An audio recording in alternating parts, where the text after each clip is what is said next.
Manas que Viajam, um podcast que reúne mulheres que viajam por lugares e ideias. E juntas viemos mostrar para o mundo um pouquinho do nosso legado. Então, boa viagem. Eu sou Nath Barbosa, sou nômade, estou nômade, moro vivendo pelo mundo, vivo morando pelo mundo.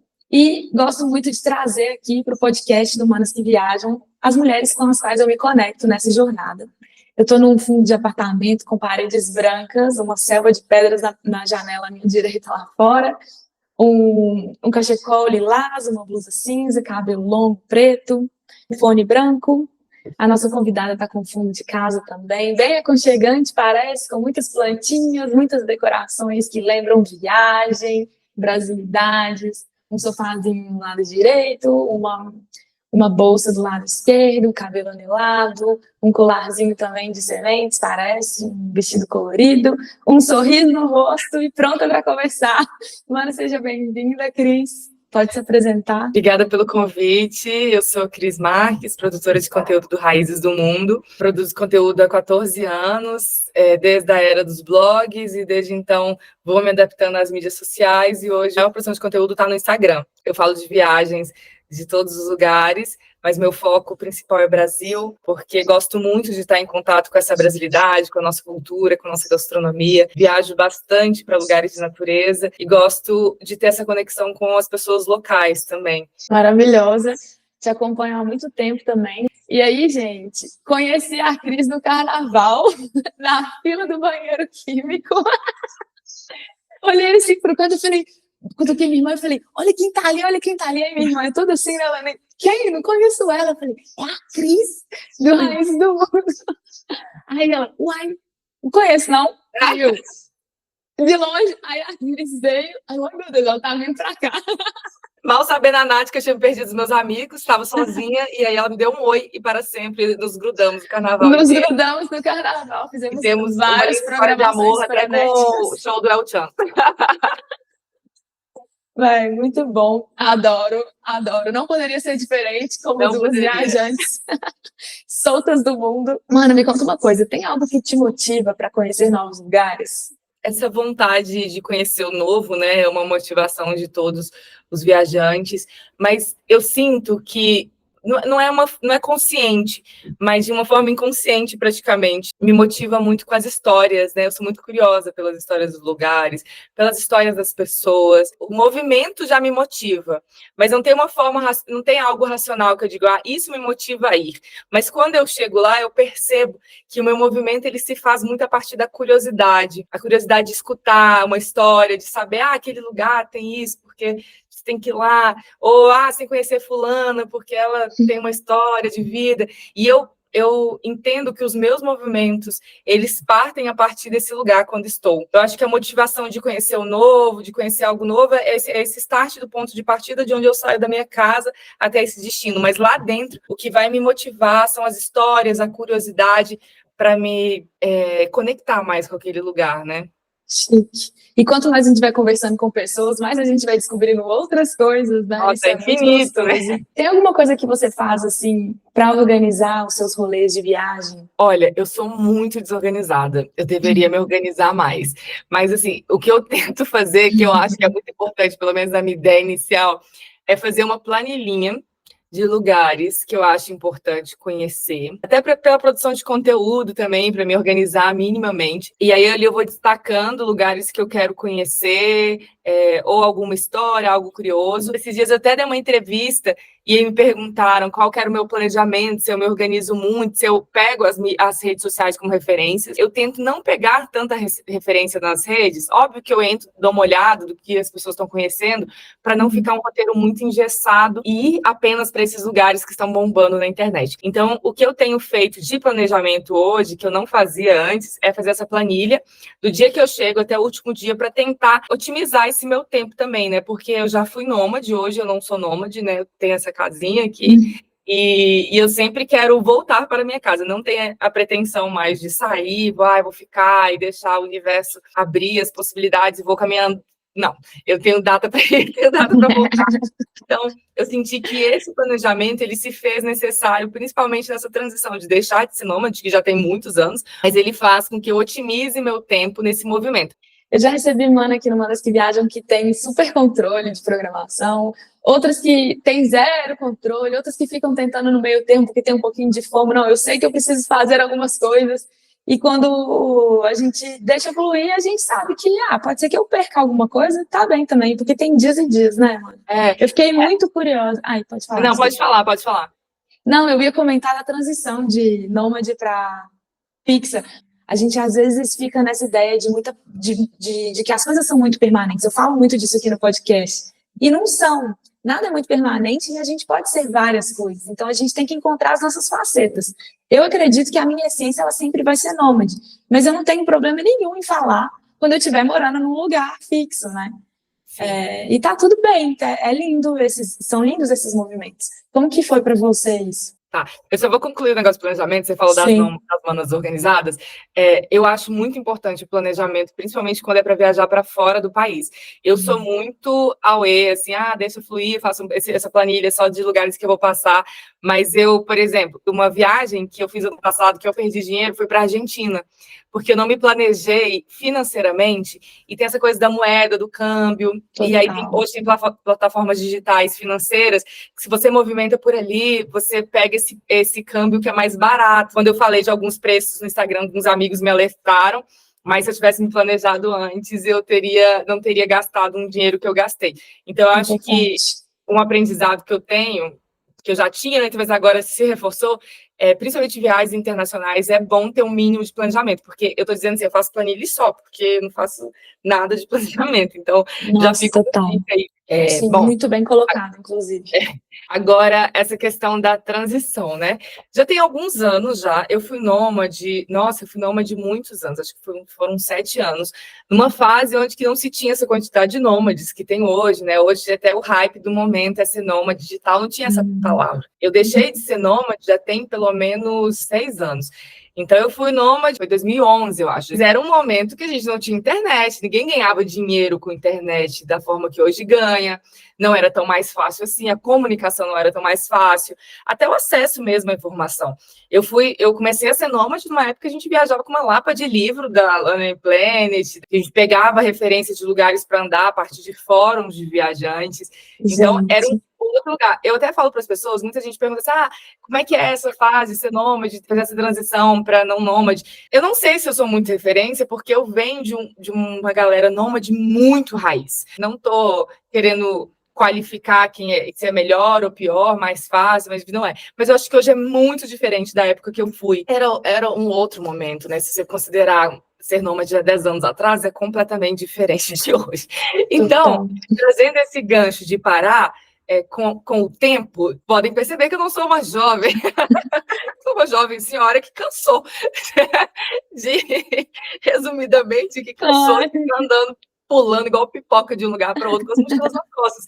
O meu corpo pediu pausa. Uma vida que vai nos trazendo outros planos, né? Hoje eu tenho 39 anos, percebi que o meu corpo já não era mais aquele corpo daquela adolescente que carregava quilos na mochila e achava tudo maravilhoso, comendo mal, dormindo mal e passando situações de muito perrengue. Então, continuasse como eu estava, nômade, na vida que eu levava, eu pegava muita carona, eu dormia em lugares muito precários, eu comia muito mal no sentido de valor nutricional mesmo. Então, se eu continuasse dessa forma, eu não conseguiria estar viajando hoje, com quase 40, com a qualidade que eu viajo hoje. Eu precisei parar, principalmente para pensar em qualidade de vida. Com esse movimento de parar, eu comecei a cuidar mais da minha alimentação, eu comecei a treinar, porque é algo que eu sempre gostei de fazer, mas não conseguia ter uma rotina de treino, por exemplo, uma qualidade de sono. Eu fui para a Patagônia ano passado e eu fiz várias trilhas lá, eu fiz Patagônia chilena e Argentina, e fora você encontra mais trilheiros, 50 mais, 60 mais, é maravilhoso. Tem essa cultura, né? Europeu tem muito uma cultura de montanha e pessoas mais velhas. Sim. Eu levei uma surra de uma galera que passava por mim, assim, mais velha, porque eles estavam com um condicionamento maravilhoso e eu estava, assim, muito cansada. Eu falei, gente, como assim, eu não posso estar nessa idade, caminhando com tanta dificuldade, carregando a minha mochila. A nossa juventude, ela não é eterna, e que bom também, né, porque eu acho que os ciclos são muito importantes, a maturidade é muito importante, mas eu posso manter o meu corpo saudável e funcional a longo prazo. Quero ter uma longevidade saudável, funcional, um corpo que tem um joelho bom, que tem uma coluna boa, para sim conseguir carregar uma mochila com 40, com 50, e quiçá com 60, 70, ou lá que sim. Às vezes, quando a gente está no movimento, é difícil de perceber isso. Ah, não, mas eu cuido, eu como bem, eu durmo bem. Mas no meu caso, no tipo de viagem que eu fazia, e como eu percebia muitos viajantes, não é bem assim. É bem insalubre, inclusive, dependendo do tipo de viagens, elas acabam prejudicando muito, né, o corpo físico e mental também, porque tem uma hora que a gente dá uma surtada. E você falou, só para finalizar, que você se vê assim, né, o tempo todo. Isso me lembra muito quem eu era mais jovem, porque é muito doido. Quando eu tinha uns 20 anos, eu achava que eu ia para sempre acampar, que eu ia para sempre fazer mochilões, pegar carona. Nossa! São muito interessantes esses movimentos. E eu vejo, assim, nesse boom todo, essa hypada toda, aí que eu venho mesmo trazendo conteúdo de mais consciência, sabe? De mostrar a realidade e de abrir espaços de discussão. Porque eu sei que também, com as facilidades do mundo de hoje, existem outras possibilidades, né? Vai muito da sua consciência e do seu objetivo de vida. Mas tenham em mente que existem coisas que, às vezes, elas são cumulativas. E aí que está o perigo. Eu viajei, por exemplo, eu fiquei hoje completando quase 4 anos nômades, mas a cada um ano voltando para a casa da minha família e tal. Principalmente a coisa da saúde mental, o meu trabalho é online, então se organizar. Tudo que você falou é legal te ouvir, porque me confirmou muitas coisas que eu pensava. Coisas que às vezes a gente vai deixando passar, e vão acumulando. O nosso corpo mesmo, ele vai criando um estresse, pequenos estresses acumulados. Então tem que ficar muito atento. Quem estiver ouvindo a gente que está começando, fique atenta. E aquelas que já estão há mais tempo também, me conta depois aí nos comentários se você se identificou com algumas questões. Muito legal. E façam terapia, porque hoje é possível fazer terapia online. Eu acho que é muito importante acolher os seus processos. O movimento, qualquer tipo de movimento, ele vai trazer muitas dúvidas, questionamentos, inseguranças, assim como potencializa também, né, outros lugares de entendimento da sua força, da sua capacidade criativa, de produção, do que seja. Sou uma super incentivadora de nômades. Para mim, foi um dos processos mais importantes da minha vida. Eu me descobri muito, eu me reinventei muito em muitas viagens, pude entender movimentos que hoje me tornaram, né, quem eu sou a partir dessa mochileira que fui. Mas se naquela época tivesse a possibilidade de fazer terapia online, nossa, assim, 1000 vezes mais qualidade de vida, principalmente quando eu voltava, né, que eu ficava meio perdida. Então, nossa, super. Isso acontece muito, né, sem um lugar de pertencimento, de não quero voltar, eu quero voltar, esse lugar não me pertence, enfim. Assim, o que eu posso dizer para vocês é se joguem, se permitam, porque nada melhor do que o seu processo consigo mesmo, a partir de um movimento, para você se conhecer. Mas se você tem uma possibilidade de terapia online, nossa, acho que isso do nomandismo hoje em dia é o que é de mais maravilhoso. E se puder, coma bem, durma bem, faça algum tipo de atividade física, corre, sabe? Começa a correr, que é super fácil, só precisa de um tênis, ou não. Eu, por exemplo, faço uma prática de movimento que a gente vai ali muito pela calistenia também, né? Que usa o peso do corpo. Então, às vezes, só precisa do seu corpo para se movimentar. Dance, nade, tente adaptar ao seu movimento ali. Não só o movimento do seu corpo se deslocar, mas o movimento do seu corpo interno também, assim, de parar algum momento do dia para dar uma alongada, se pendurar numa barra, que seja, porque isso a longo prazo vai fazer muita diferença. Se preenche de muito amor, independente do movimento, cuide do seu tempo, do seu corpo e siga essas recomendações todas que a Cris falou e que eu acho que são completas, anotem, porque senão a gente vai ficar presa nesse assunto. Sim. Que é muito longo e muito, muito, muito importante e muito bom de falar. Tem outros episódios que eu também fui tocando no assunto, porque eu também vou trazendo um pouco do meu movimento, não tem como, né? A gente está aqui, somos seres humanos que estamos vivendo coisas também. Vamos falar de lugares, brevemente. Qual foi o lugar mais incrível e o mais louco que você já conheceu? Eu gosto muito da resposta, que é uma resposta que muitos dão, que é o próximo. Porque eu acho que cada lugar é muito peculiar, né? Porque o que é o mais incrível? Às vezes um lugar é incrível pela geografia, pelo local, às vezes é mais incrível pela história, pelas pessoas. Então, eu não sei classificar qual que é o mais incrível. Eu acho que não importa, né, quantos países, qual que foi o mais incrível ou qual que é o mais bonito, porque senão a gente gera uma competição que ela é muito etérea, assim, né? Não dá para mensurar, porque a minha vivência ela pode ser completamente diferente da vivência de uma outra pessoa e aquilo que foi incrível para mim vai ser, assim, desastroso para o outro. Eu nunca me apeguei conectando com esse mais louco. Eu acho que talvez o mais louco é mais fácil, assim, sabe?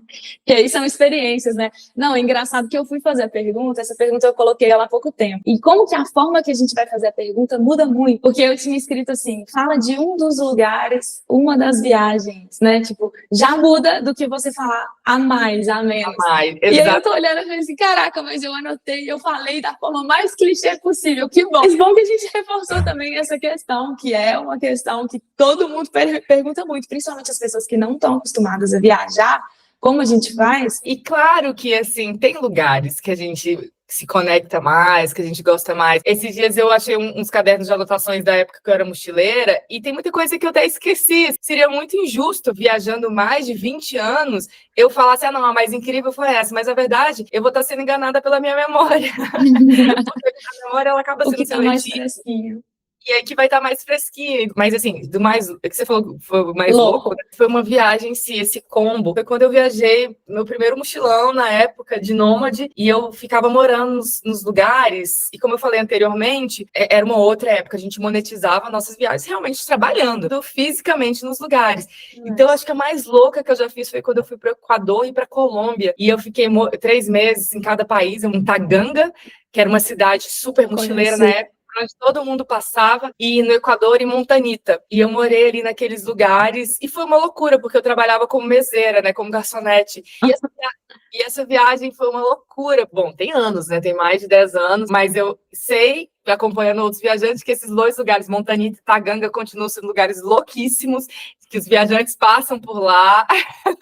Estive por Taganga, bem recentemente. Lá era festa o tempo todo, era uma loucura. Eu tenho umas fotos, eu com garrafa de tequila em cima do balcão, dando pra galera, porque eles liberavam as tequilas em um determinado horário. Foi incrível, foi incrível. Foi uma das melhores experiências da minha vida. Nesse movimento também, eu vendi artesanato. Cara, a gente era meio hippie, né? Assim, Sim, claro. A gente abriu esse movimento roots aí para, olha a polêmica, para nutelagem. Que é hoje eu viajar. amo. Mas tá no lugar certo. Eu já fiz malabares de fogo no semáforo no Equador, porque na época eu fazia circo. Teve uma vez que eu fui parar na delegacia, porque você não pode. Fiquei 7 horas sentadinha na delegacia. Nossa, foi a viagem mais louca e eu, nossa, muito grata por ter vivido isso. Com certeza hoje eu não faria isso. Te formou quem você é hoje. Porque eu viajei nesse esquema muito hippie mesmo, muito roots, né? Muito roots, muito. De fazer artesanato, de fazer malabares. Eu, na época, como eu fazia circo, então eu viajava com malabares de fogo, swing, aquele que gira. Quando eu cheguei em Cusco uma vez, sem dinheiro nenhum, eu entregava panfletos das agências, sabe? Eles contratavam as pessoas, então eu fazia pernas de pau, então eu entregava fazendo pernas de pau. E trabalhei muito como garçonete. E como que a gente conseguia dinheiro?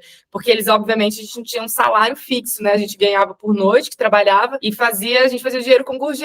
Mano, tem algum aspecto sobre o fato de ser mulher, viajante, mochileira e encarar esses desafios e essas experiências incríveis aí? Sola? A questão da informação, ela pesa muito para que a gente tenha entendimento sobre determinadas pautas que às vezes não chegariam na nossa vida. Às vezes a gente vive numa bolha, né? Eu falo da importância de bolhas. E o que acontece? Quando eu comecei a querer viajar, eu me entendi apenas como uma pessoa que queria viajar, porque eu tinha essa referência de outros viajantes e não era uma pauta como é colocado hoje, ainda bem, né? Sobre essa questão de ser uma mulher viajante. Eu era apenas Mas as coisas aconteciam sem ter a informação circulando, né? Exatamente, isso que eu ia falar. Que aí, quando a gente ia viajando, a partir do movimento, a gente vivia as coisas e não tinha muito entendimento do que era aquilo, do que era um assédio, do que era uma posição machista. Então, eu acho que... Em alguns momentos, até talvez considerado normal, né? Normal, Então, tipo assim... Exatamente. Por exemplo, hoje a gente tem muito mais embasamento sobre aquilo que pautamos enquanto mulheres, né? E naquela época não se tinha tanto. Tanto é que a percepção de alguma coisa que acontecia demorava para, às vezes, cair a ficha. E, obviamente, eu, enquanto uma mulher, um corpo feminino viajando, já passei por várias situações, não passei por nada muito extremo e sempre soube perceber lugares de risco, mas é uma questão, né? Você sendo mulher, você tem que se posicionar. Já naquela época, quando não tinha muito discurso ou muitas narrativas sobre essa questão de ser mulher, eu já falava sobre isso porque me incomodava duas coisas. Uma é porque tinha, assim, dicas de mulheres viajando sozinha. Fale que o seu marido ou companheiro está esperando na próxima estação. Viagem com uma aliança. Gente, eu achava isso tão absurdo. Nós não podemos maquiar o nosso direito de ser... Tá alimentando, né, mano? Tá alimentando tudo ainda, tipo, retroalimentando. Retroalimentando. Então, é muito doido criarmos alternativas para normalizar algo que é extremamente violento com a gente. Na verdade, não é esse o caminho. A gente tem que criar esses espaços, nem que seja rasgando, incomodando essa sociedade que é muito machista, que é muito patriarcal, misógina, que existe esse enfrentamento mesmo desse lugar de pertencimento, porque a gente tem direitos iguais, né?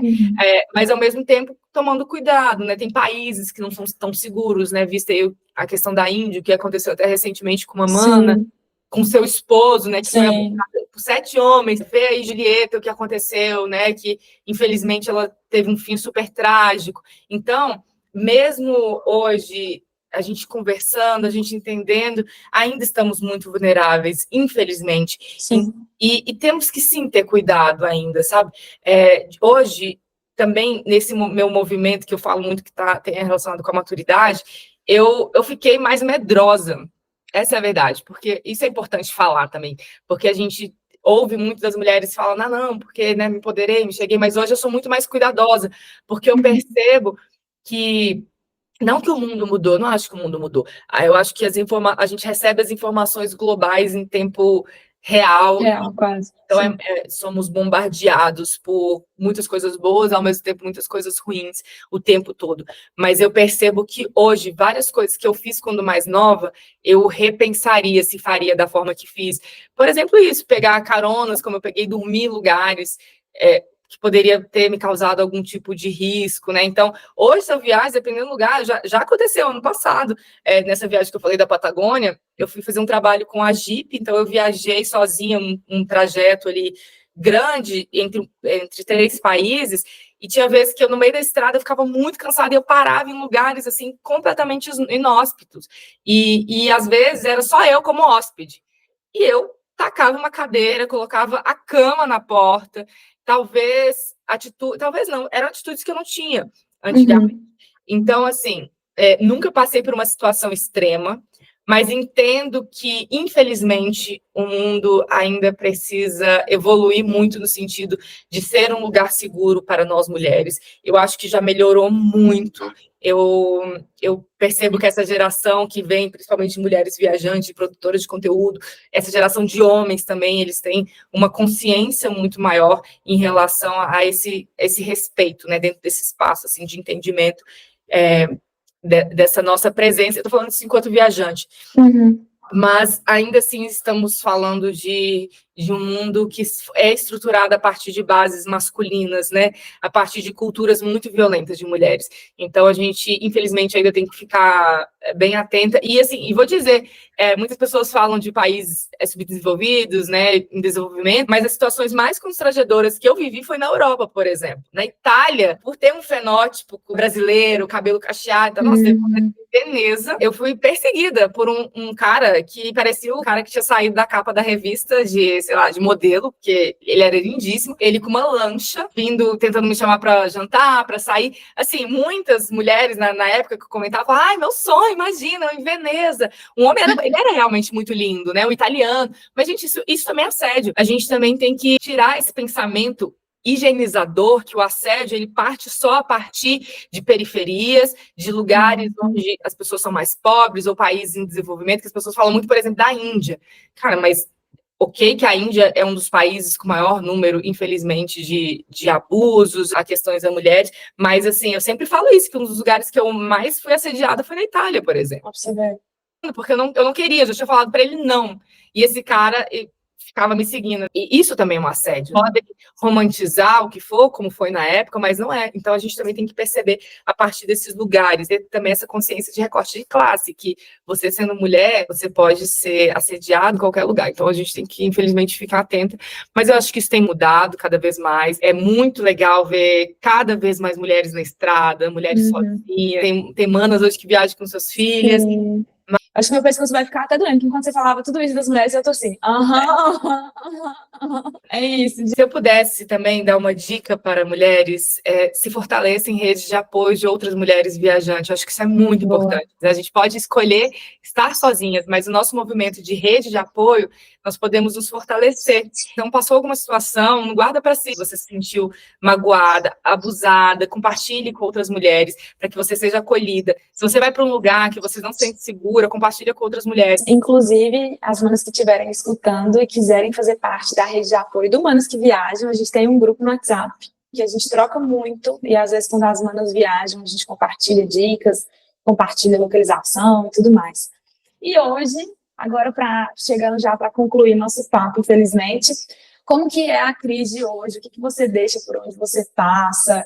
Qual que é o movimento, assim? O que você tem de essência para trazer? Eu vou com muita humildade, na verdade. Interessante essa pergunta, porque eu não penso em deixar, assim, tanto é que eu tenho muito medo desse lugar do protagonismo, assim, eu não quero ser, ainda mais sendo produtora de conteúdo, sabe? Eu não quero ser a protagonista da história dessas pessoas. Quando eu vou para alguns lugares, e como foi Serra Gerais, e a senhorinha lá lavava as roupas com a mão, e era uma senhorinha que tinha uns problemas de coluna, de joelho, e aí, com os meus seguidores, a gente conseguiu comprar uma máquina de lavar para ela. Ai, que lindo! Eu brinco que, assim, né, se eu for deixar alguma coisa lá, eu deixei uma máquina de lavar, mas não foi eu que deixei, foi a minha comunidade. E muito respeito.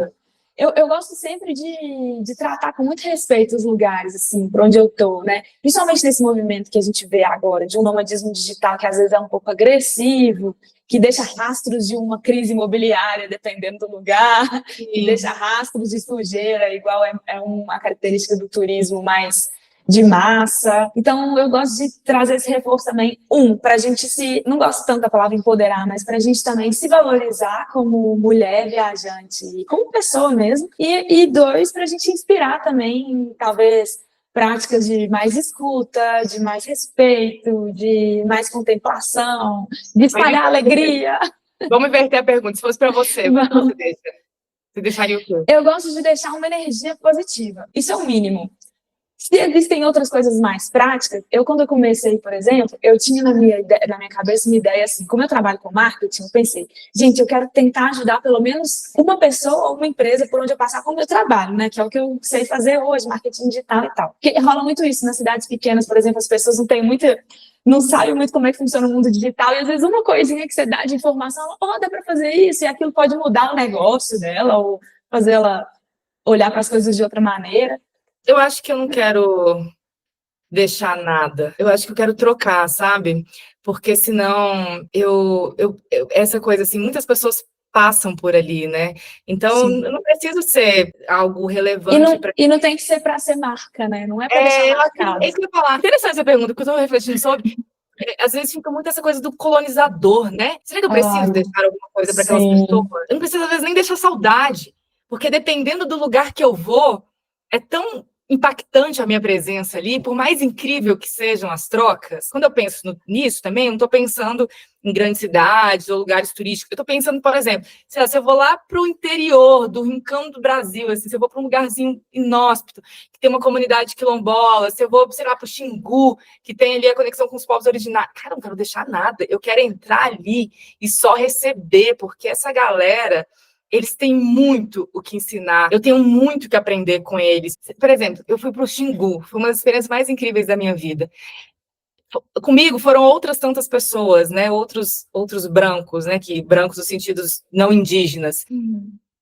E foi incrível. Essas pessoas nem lembram da gente, provavelmente, porque passam muitas outras pessoas, e tomara que não lembre, para que não seja uma referência daquilo que impacte a vivência deles. Então, eu não sei, Nath, eu vou te dizer, eu tenho algumas questões sobre essa pergunta, assim. Achei muito interessante a reflexão. Eu acho um lugar prepotente, sabe? Por que eu preciso deixar alguma coisa? Se eu sair de lá invisível, saindo com uma bagagem dentro do meu coração, daquilo que eu vivi, daquilo que eu aprendi, já tá maravilhoso. Eu já ganhei muito, porque eles abriram aquele espaço para eu chegar até ali. Às vezes a gente só precisa chegar lá em silêncio, escutar, receber e sair em silêncio, honrando todo aquele espaço, aquele lugar. Na minha capa, na minha descrição do meu YouTube, eu coloco lá, mais contraditória que o comum, porque é nas contradições que a gente aprende, que a gente abre os olhos para outras visões, quebra paradigmas. Vou falar dessa reflexão que você trouxe, para mim, como que ela chega? Numa das maiores contradições que eu tenho, que é querer contribuir com os lugares que eu passo, mas também, às vezes, me sentir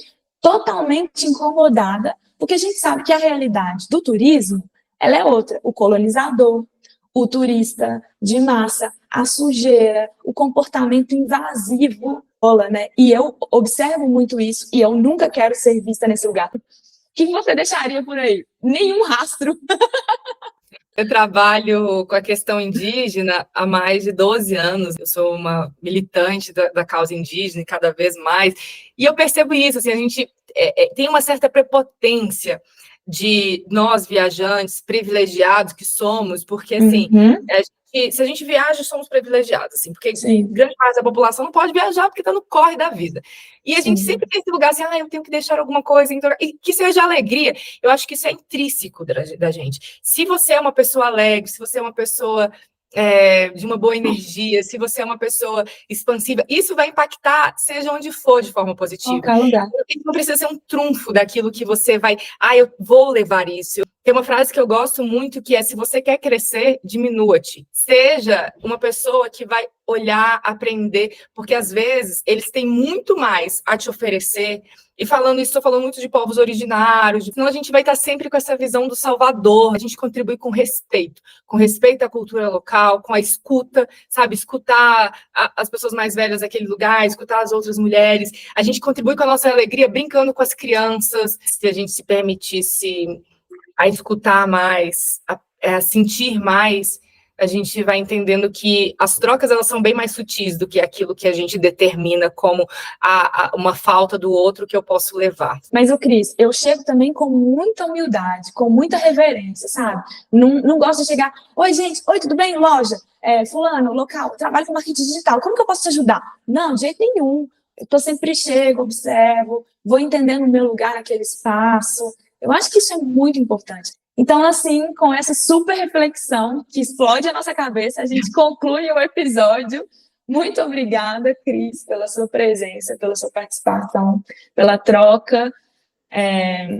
Queria que você também deixasse arrobas ou algum projeto que você queira comentar para as manas te seguirem e ficarem sabendo um pouco mais.